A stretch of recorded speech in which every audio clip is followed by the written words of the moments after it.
Well, this is our final week on the Prepare Him Room study, and I hope that you guys have just been super blessed. I hope that the first two chapters of Luke, that they just feel like they're a part of you, that you feel like you own them, that when you open up the book to Luke and you start looking through those scriptures, or you hear somebody else teaching about it, that you just feel so connected because you've studied it so deeply that it feels more of a part of you than it did before. So I hope you've been really blessed through this study and that you really have prepared Him room. This last teaching is just going to be a little bit different. It's more of a quick devotional to kind of sum everything up.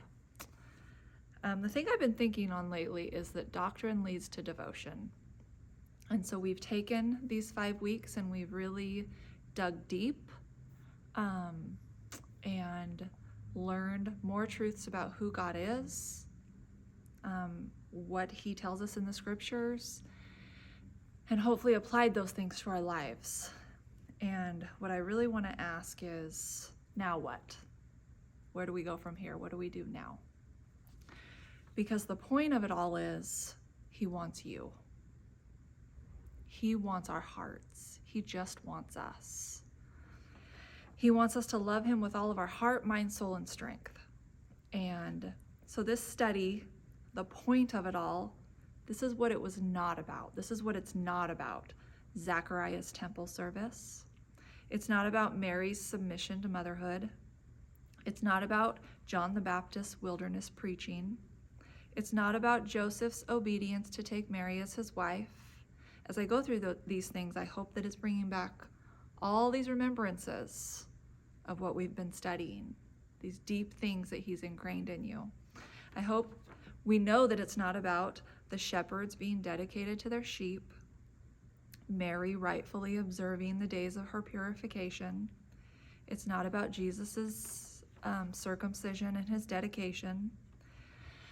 It's not about Mary and Joseph's subpar offering of turtle doves, or about Simeon's prophetic words, or about Anna and her years of prayer and fasting. It's not about the many miles traveled by the Magi or the gifts that they brought. It's not about Mary and Joseph's faithfulness to observe the Passover feast year after year, or about Jesus's astonishing knowledge just at the age of 12. What else is it not about? It's not about us coming out as perfect people. It's not about being a good parent or attaining to the excellent wife or finishing a Bible study. It's not about participating in prayer and fasting, which you might be considering doing with our body in the next few weeks. It's not about that, is it? What is it about? We can do all of this stuff, all of these things, and it be for nothing. That's why it's not about that. Matthew 6:33 says, "Seek first the kingdom of God and His righteousness, and all these things will be added to you." So I want to look at Micah 6:6-8. It's kind of the crux of what I'm trying to portray in this last teaching. It says, "With what shall I come before the Lord and bow myself before the high God? Shall I come before Him with burnt offerings, with calves a year old? Will the Lord be pleased with thousands of rams, 10,000 rivers of oil? Shall I give my firstborn for my transgression, the fruit of my body for the sin of my soul? Oh no. But He has shown you, O man or O woman, what is good and what does the Lord require of you, but to do justly, to love mercy, and to walk humbly with your God." That's what He requires of us. That's what it's about. And I was looking at Matthew 23, just thinking of the Pharisees and Sadducees, and it's really interesting that Jesus says this to the Pharisees. He tells them that they neglected the weightier matters of the law. Could you imagine saying that to a Pharisee and how the Pharisees received that? He told the Pharisees that they neglected the weightier matters of the law, and those things were justice and mercy and faith. And I love seeing that because Micah, he tells us, this is what He's shown us to do. do justly, love mercy, walk humbly with thy God. So he says that they neglected the weightier matters of the law, justice and mercy and faith in Matthew 23. And then verse 27, he says, woe to you, scribes and Pharisees, hypocrites, for you are like whitewashed tombs, which indeed appear beautiful outwardly, but inside are full of dead men's bones and all uncleanness. And I say all this because, no, it wasn't about Zechariah's temple service. This wasn't the things that we were meant to learn, right? We were meant to learn something else through his temple service. No, it wasn't about Mary submitting to the Lord to become a mother in the situation that she was in. It wasn't about her doing that. It was about Zechariah's dedication to the Lord. It was about Mary's love for the Lord. It wasn't about Joseph's obedience to take Mary as his wife. It was about Joseph's trust in the Lord, right? Revelation 2:2-4, one of the letters to the churches, it says, oh, I know your works. I know your labor. I know your patience, and that you can't bear those who are evil. You have tested those who say they are apostles and are not, and you have found them liars. These are good things. You have persevered and you have patience, and you have labored for my name's sake, Jesus is saying, and you have not become weary. These are good things. He says, nevertheless, I have this against you, that you have left your first love. It's not about all these other things. It's about the fact that he wants us. He wants our heart. David was a man after God's own heart. David is such a great example to us. David wasn't a man after God's own heart because of his great deeds, right?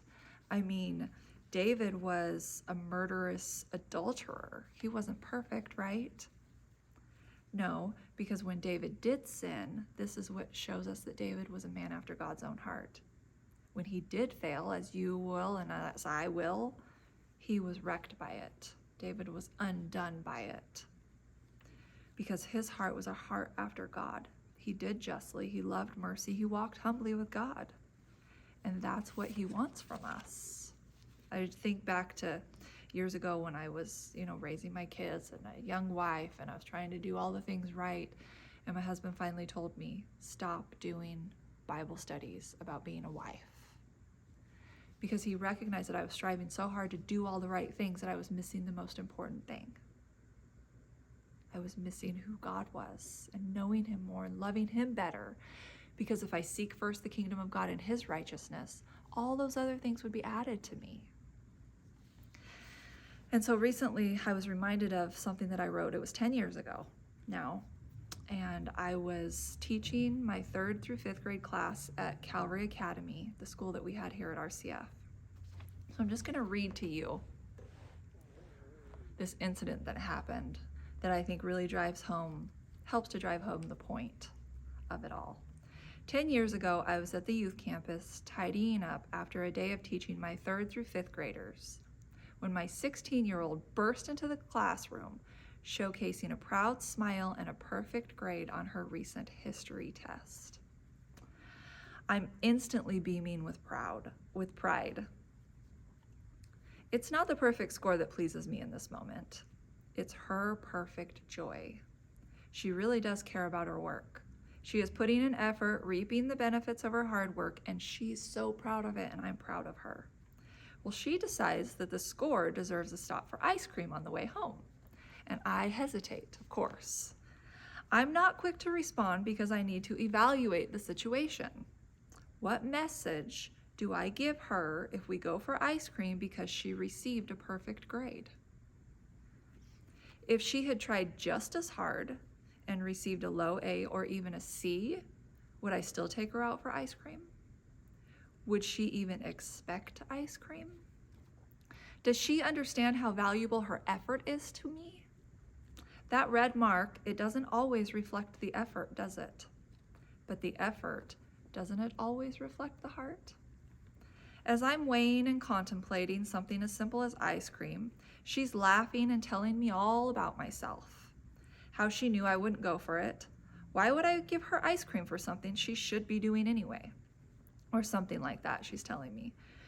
And I tell her that her reward for her hard work is the perfect grade. And that's that. You're not going for ice cream. Until, that is, I was stopped in the hallway by my 7th grader, proudly displaying an almost perfect grade on his history report. He's excited, she's excited, I'm throwing my hands in the air in defeat. Let's go get ice cream. So we order some of our favorite flavors: cotton candy, birthday cake, and salted caramel. Driving home, I begin to merge onto I-5. I'm halfway through my top scoop when it hits me. What am I doing? I shout, I'm not supposed to be eating this. I'm fasting today. All of a sudden, the frozen treat, our tasty reward, has become the icy enemy, and I have failed. It's not like you did it on purpose, Mom. It's not like God's mad at you, my girl accurately points out. I know, but I'm mad at myself, I replied. As I've walked through the trials and hunger pangs of fasting and praying, I've learned much about myself, and I've learned even more about God. He is looking at my heart, which is made known by my effort. And those few successes and those numerous failures don't accurately reflect my heart's desires. The Lord used perfect history tests and failed fasting to teach me something that day. It screamed, your abstaining from food is not what pleases me.